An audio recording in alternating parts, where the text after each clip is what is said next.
Hey everyone, Travis Bowman here. I'm a fingerstyle guitar player and retro video game nerd. Let's have a look at some of the best video game controllers ever made. I've chosen the controllers that will be featured in this video based on the positive experiences they gave me on their respected consoles. Keep in mind that these controllers are my choice for the best ever, and I'd love to hear what yours are in the comments section below. We'll also be checking out some modern iterations of these classic controllers, and although these modern replacements don't often have the exact same charm that the originals do, these modern versions often feature a rechargeable lithium battery, so you don't have to worry about all of these controller cables anymore. We're going to be covering some of the best controllers spanning across the last several decades in no particular order, but let's start with one of the heavy hitters.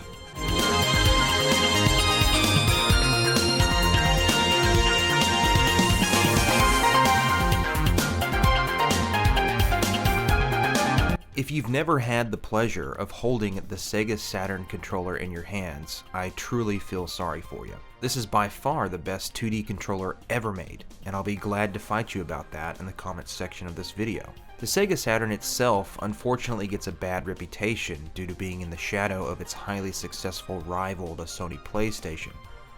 At this time, the Nintendo 64 and PlayStation were showing the world just how great 3D games were becoming.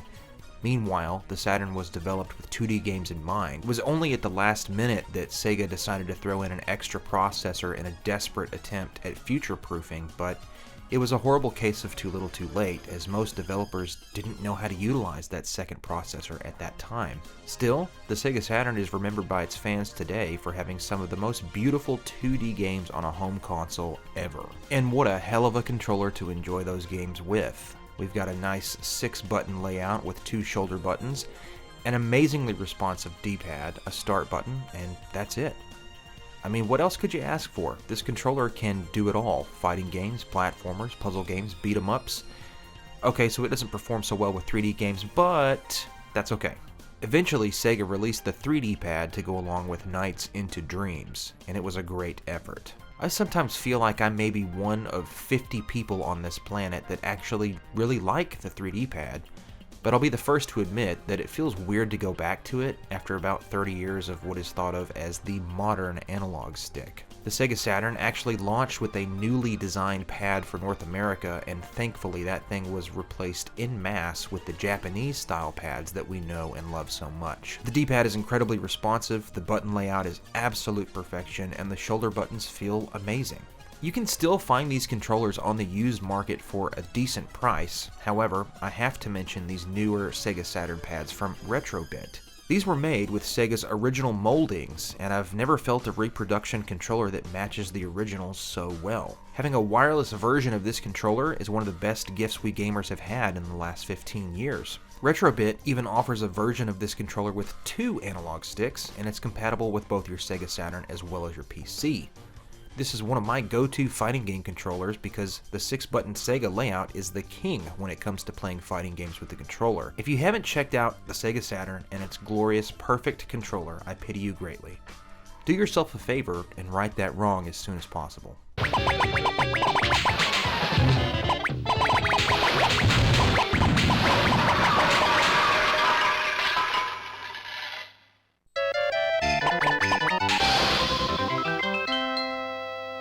As I'm sure you've already guessed, I'm a pretty big fan of Sega hardware. It's among some of my favorites as far as gaming history goes, and I'll always have a soft spot and admittedly a little bias for that bit of Sega-flavored video games. However, I'll be the first to admit that the GameCube Wavebird controller sits high among the greatest gaming controllers ever created by man.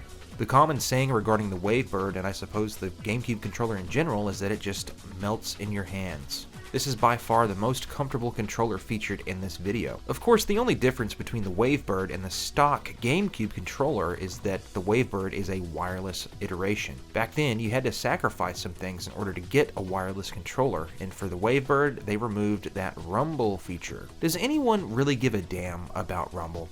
I mean, seriously, I'm stopping this video to ask you this question. I never really cared for it myself, even on modern controllers. It's cool to have the haptic feedback style of rumble, I guess, but it always annoys me. And some part of my brain is always thinking about my battery dying that much faster just to feel a little vibration in my hands. No thanks. I'll trade rumble for wireless functionality any day of the week. The GameCube controller was born in a time of, let's do some weird stuff and see if it works. It's super strange to have face buttons be drastically different sizes and shapes. I mean, that's a tiny ass B button. Why did they decide to have X and Y become beans? The Super Nintendo controller was pretty good, right? So why did they change it up? I honestly don't have the answer to that question, but all I can say is that I'm very glad that they changed it up. This controller is pretty much perfect for any game on the system. Well, almost perfect. The D-pad really sucks on this controller. Honestly, if they made room for a D-pad that was the size of the Super Nintendo controller's D-pad, then it would have been perfect. But it's easy to see how they just didn't have the real estate on this controller to make it comfortable to hold and have a perfectly sized D-pad. If you add somewhere, inevitably you're going to have to subtract from somewhere too. The D-pad on the GameCube controller is pretty much the same size as the Game Boy Advance D-pad. Remember being able to use the Game Boy player on the GameCube though? Good times, man. Seriously though, having a wireless controller at this time in gaming history was a pretty big deal. No one seems to talk about the triggers on this thing. Oh? You didn't know about that? Okay, check this shit out. The GameCube controller has 2 trigger positions. You can pull it down to a half click and then pull it all the way after that, and it registers as 2 different inputs. Notably, it was a feature much like the pressure-sensitive buttons on the PlayStation 2. It's a damn cool feature that just wasn't utilized enough and eventually forgotten about. What, you didn't know about that either? I think Super Mario Sunshine was one of the only games to truly utilize this dual trigger feature to its full potential. If you're unaware, in Super Mario Sunshine, Mario operates a water shooting device, and you can choose to shoot and run at the same time, or you can stand still in a turret-like fashion depending on which click you pull that trigger to. Honestly, just the molding of the controller is enough to sell me on it. I have giant monkey hands and this thing feels great to hold. My tiny girlfriend also finds this controller to be one of the most comfortable that she's ever used. The GameCube Wavebird is a highly coveted controller amongst Nintendo nerds these days though, as every single one of them wants a full 4-player set to go with their GameCube. If you ever see one of these for sale, odds are you're going to pay the current used market price for it, which is creeping closer to $100 every day. It's a nightmare to find these things without the wireless receiver too. If you're into the GameCube and you find one of these things for a good price, you'd better grab it. If the Wavebird is too expensive for you, then I highly recommend checking out some of the alternative wireless GameCube controllers by Nixie. I've got several review videos of each of them on my channel if you want to learn more about them. The Nixie Warrior controller has become my go-to GameCube controller just because it's similar enough to the original Wavebird, and when I use it with its internal rechargeable lithium battery, I don't have to worry about AA batteries leaking in my Wavebirds. It's pretty much a no-brainer for me. Have you guys ever used the Wavebird controller before?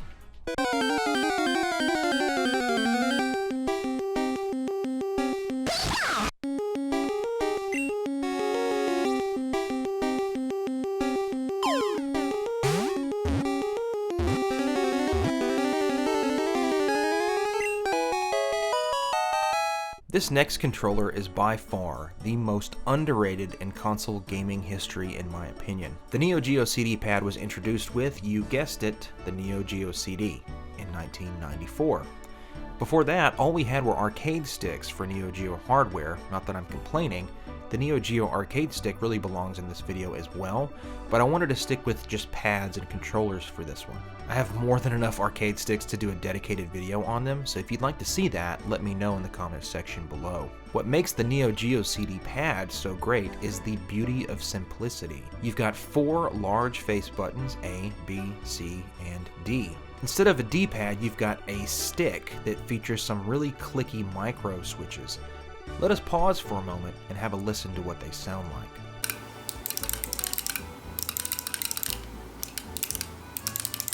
Oh yeah.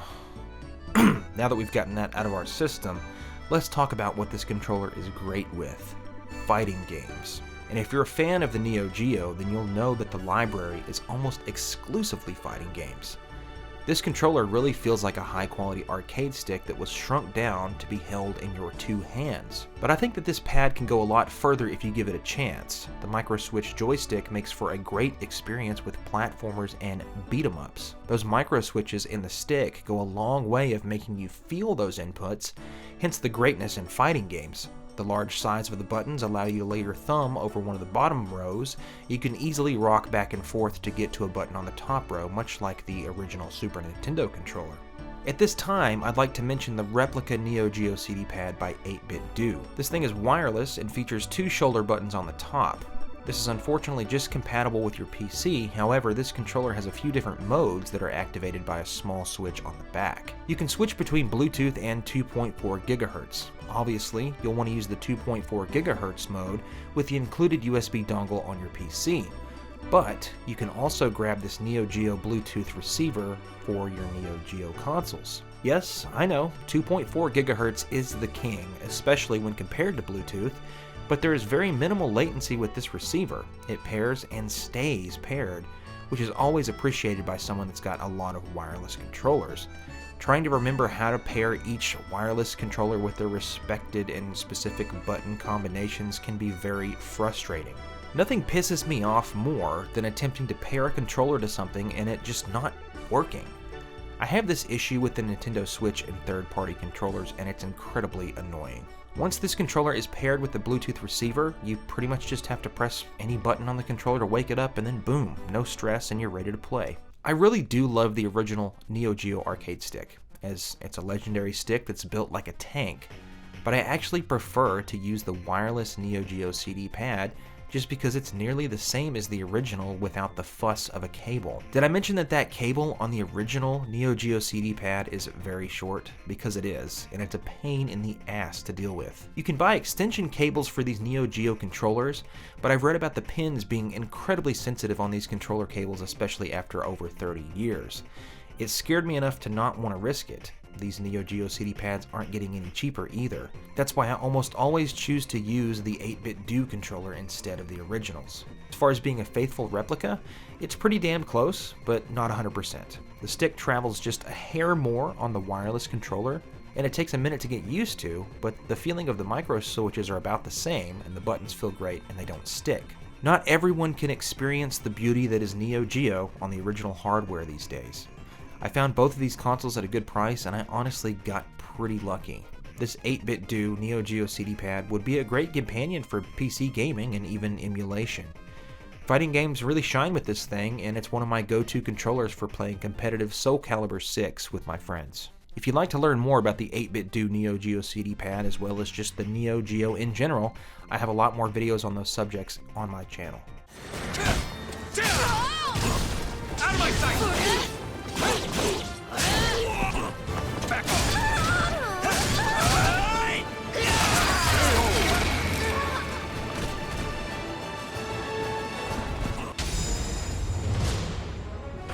Forgive me.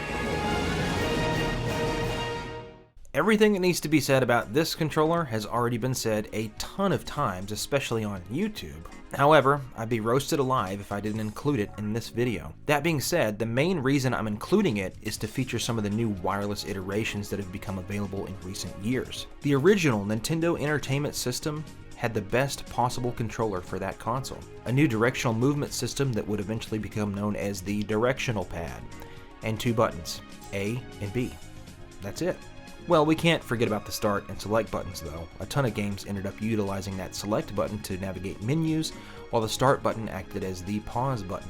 Everything that I just mentioned about this controller is still used in the same fashion today. That's kind of crazy to think about. As much as I like to complain about Nintendo and their very shady business practices, we owe a lot to this company and their flagship machine that took the gaming world that was recovering from a crash, flipped it upside down, and reinvented video games for generations to come.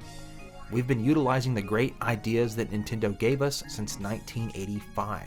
And now we've got modern upgrades for your original Nintendo console. Retrobit is back at it again with more high-quality reproduction controllers. This time it's the Origin 8 controller. This is compatible with your PC and Nintendo Switch, and in fact it was kind of designed to be used with the Nintendo Switch Online stuff. The Origin 8 comes with 2 dongles, one for your PC and one for your NES console. I've got to say that this one does feel quite a bit different than the original controller. The D-pad and buttons are not bad or anything, but it is a much different feeling, and it's kind of hard to describe. Still, what I love about this controller is that it comes out of the box with turbo toggles and they're very low profile. One of my favorite games on the system is Gunsmoke, and this game is so much more enjoyable when you have those turbo toggles. Now we can hold the button to shoot instead of tapping them a million times. That is such a great improvement for a game like this. And although I really like this controller, I could say that for anything other than Gunsmoke, my go-to is still the original, albeit a modified original controller. 8BitDo has done something that no other controller manufacturer has done, and I honestly don't think that it gets talked about enough. For most common OEM retro controllers, you can buy a wireless kit. Basically, you buy the kit, which is just a PCB that's got a rechargeable but still super low profile lithium battery. The idea is that you take your legit controllers, open them up, and replace the original PCB and controller cable with the 8BitDo wireless PCB, and bam! Now you're using a legit controller with all original buttons. You can even use the original membranes. I would recommend cleaning all that stuff with isopropyl alcohol before you stuff it back in there though. I honestly think this is one of the coolest mods we've got for retro video game stuff in quite some time. For the most part, these mods are completely reversible and solderless, which is a huge plus for some of us that aren't comfortable with using a soldering iron. The only negative is that these kits aren't exactly cheap. Sure, the mod kit itself is just over 20 bucks, but they get you with those receivers. You've got to have a way to connect these things to your consoles and PCs, I suppose, and most of those receivers are going to be about the same price. So you'll be spending nearly 50 bucks shipped per controller once it's all said and done. Still, this is a very cool mod for your older controllers, and I highly recommend it if you're a stickler for original hardware, but thoroughly enjoy the convenience of wireless controllers.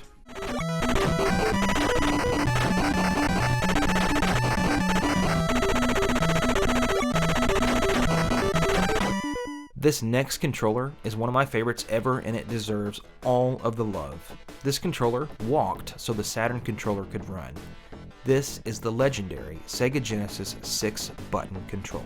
Many people associate the Genesis / Mega Drive controller as being that big fat black bean with 3 buttons, and I started out with that controller myself. I think everybody did. We've got all the nostalgia for hitting that big C button to make Sonic jump, or pressing that big A button to use magic in Golden Axe. But it's really easy to forget just how damned crazy everyone got about Street Fighter 2. It took arcades by storm, and eventually Sega and Nintendo were going to have to get home console ports, and they needed controllers to match the game. The Super Nintendo technically had all the buttons needed, but in my humble opinion, this is a god-awful way to play a Street Fighter game. I always hated using the shoulder buttons for my most powerful punches and kicks. This is just stupid. Really quickly, for those of you that have been living under a Street Fighter-less rock for the last 30 years, Street Fighter 2 is a one-on-one fighting game that features a true 6-button layout. You've got 3 punches and 3 kicks, and each one of them is designated to being weak, light, or heavy. This makes for insane combinations and strategy. The famous Hadouken fireball is launched with a quarter circle D-pad movement followed up with a punch button.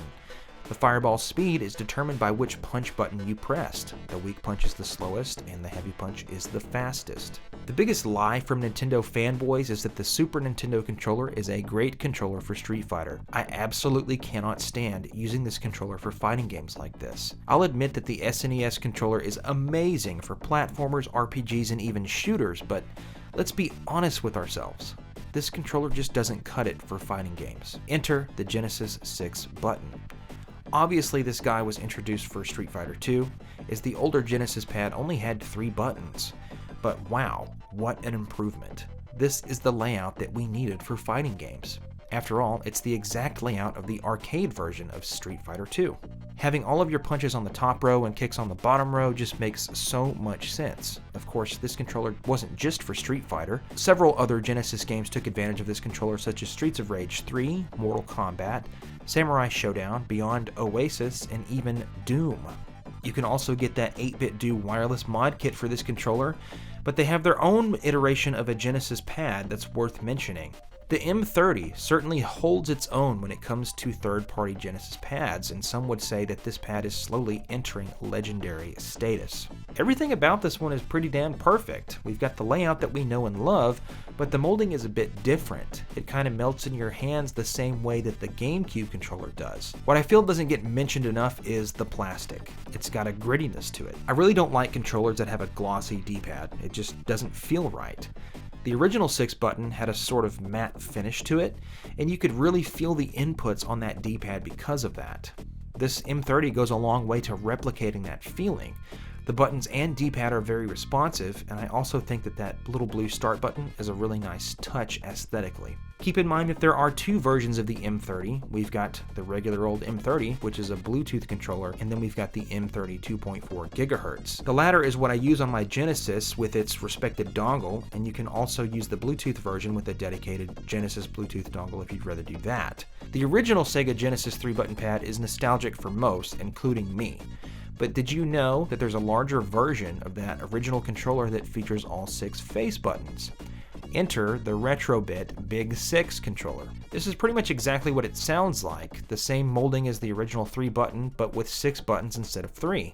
This would be a pretty good alternative for someone that has big hands, like me. You can find separate review videos of most of these third-party controllers on my channel, and if you want to check those controllers out for yourself, I'll have links to each one in the description of this video. The Genesis was my very first video game console, and I absolutely love that we have so many wireless controller options to choose from these days. What is your favorite controller to use on your Sega Genesis?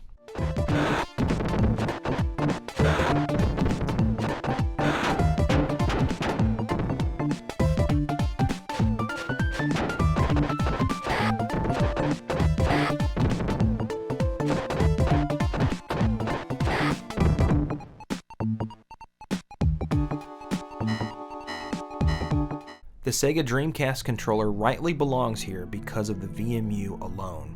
If you're unaware, the Dreamcast controller features 2 slots for memory cards. These memory cards were referred to as the VMU, which stands for Visual Memory Unit. The short of it is that these memory cards were basically primitive little mini Game Boys. Not every game took advantage of it, but some games allowed you to play mini games on the go. However, you couldn't go very far with it because the VMU was powered by these little CR2032 watch batteries and they drained like a bathtub. We've since had some 3D printed modifications available for the VMU, and these allow you to power them with AAA batteries, ensuring that you can travel a bit further before you run out of juice. All of that is just a bonus though. The VMU's main purpose, other than saving your games, is to give you a little screen to see important information that's relative to your game as you're playing it. The 2 most popular examples would be Resident Evil and a few football games on the system. In the earlier Resident Evil games, it wasn't too clear just how much damage your character was taking. On the original PlayStation, you'd have to pause the game and check your condition in the menu. In the Dreamcast version, your condition is always displayed on the VMU. All you have to do is just look down. Football games did something very similar. If you were having 3 other friends over to play some NFL 2K, you could look down at the VMU screen to avoid giving away your plays in the game. I also really dig the color coding with the action buttons on this controller. The main color scheme on the Dreamcast controller is a standard white to match the aesthetic of the console itself. However, you've got some red, blue, yellow, and green buttons that really do stand out. One game that takes advantage of this color scheme is Phantasy Star Online. When you're in the game, you can choose to press different buttons that will perform an action of your choosing. You can completely customize which actions these buttons will perform. For example, you can set the red A button as your standard attack, and your blue B button as some sort of magic attack. A cursor will show up on your enemies, and this cursor's color will match the colors of your buttons on the controller depending on how far away they are.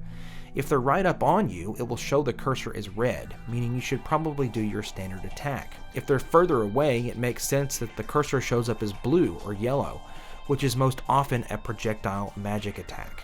This is a super underrated system that I feel doesn't get talked about enough. The game is helping you by showing you which button will likely be the best one to use in any given situation.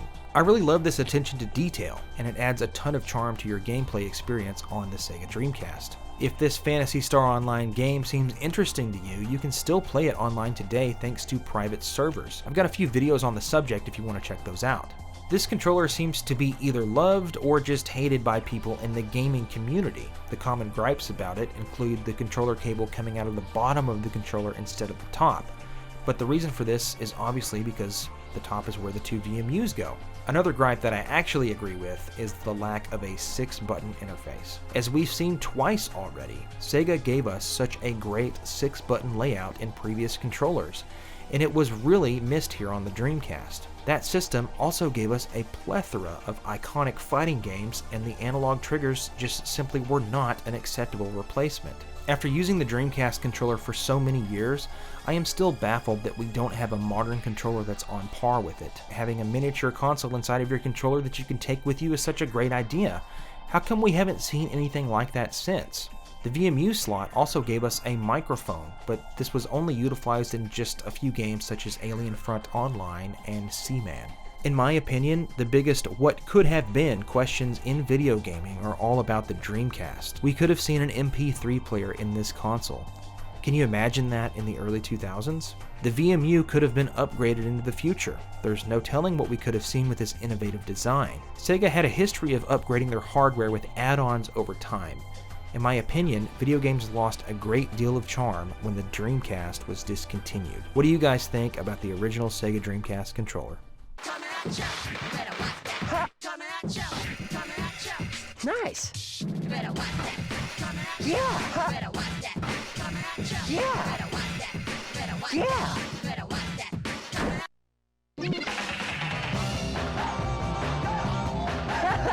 The NEC TurboGrafx 16, or the PC Engine as it was known in Japan, is one of the most underrated video game systems in history. It had a really late start for a system that was meant to compete with the NES.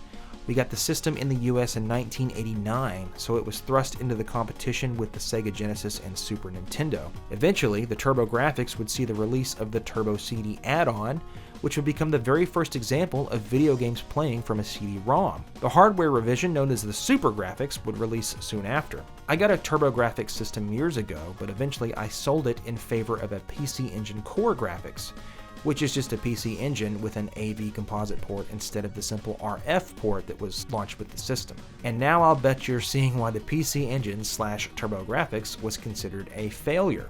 There's just too damn many revisions of hardware. Throw in the CD system that can only play CD games, and the backwards compatible Super Graphics that had just 5 standalone Super Graphics games, and you've got yourself one very confused customer base. The original PC Engine controller was very cool and innovative though. The name Turbo isn't just a cool sounding name. We think of turbo in the video game world as a rapid fire situation that allows us to do things like rapid fire without the need of pressing a button a billion times. The idea is that you can set a level of that rapid fire with the switch on the controller and just hold the button instead of tapping it. The original PC Engine controller did this brilliantly, and as a result, it set itself apart from its competitors. If you wanted rapid fire or turbo on the Genesis or Super Nintendo, you'd have to buy a separate controller for that function. NEC gave you that function right out of the box, and it was a big part of that system's identity. The one thing that they did not get right, however, was the D-pad. It's not terrible, but it's definitely not good. The stiff disc-shaped design will eventually start rubbing your thumb, and it's not a good time after a few hours of gameplay. Enter the Hori Fighting Commander PC. This slick controller featured a delicious 6-button layout compared to the original PC Engine controller's 2-button layout. You still get all of the turbo functions, and they've even expanded them to all 6 buttons. The biggest improvement is the D-pad, and ironically, it's pretty much a Super Nintendo D-pad. I'm sure you can already tell why I think this is one of the best controllers ever made. It gave us the best from 3 different consoles. You've got the turbo function from the PC Engine, you've got the best D-pad ever made with the Super Nintendo, and you've got the 6-button layout that made Sega arcade games so legendary. I'll be the first to admit that the 6-button layout on the PC Engine is kind of unnecessary though. Most of the games that took advantage of this was only 3 out of 6 buttons. One of the few to take advantage of all 6 buttons was of course the PC Engine port of Street Fighter II. If you're going to buy this controller, you're most certainly getting it just for the D-pad. And yes, this controller is kind of expensive, but I'd say it's worth it though. This is quite possibly the best way to play PC Engine games. I'm looking forward to chatting with the PC Engine gang in the comments section below. So, what did you guys think about these controllers? Which ones have you used before? I can't wait for you guys to beat me up in the comments section regarding which controllers I obviously should have included in the video. This is just one video out of many that I have on my YouTube channel regarding controllers. I really appreciate you guys watching this video, and I hope you'll check out a few more while you're here. Thank you so much for subscribing, and I'll catch you guys at the next video. Bye-bye.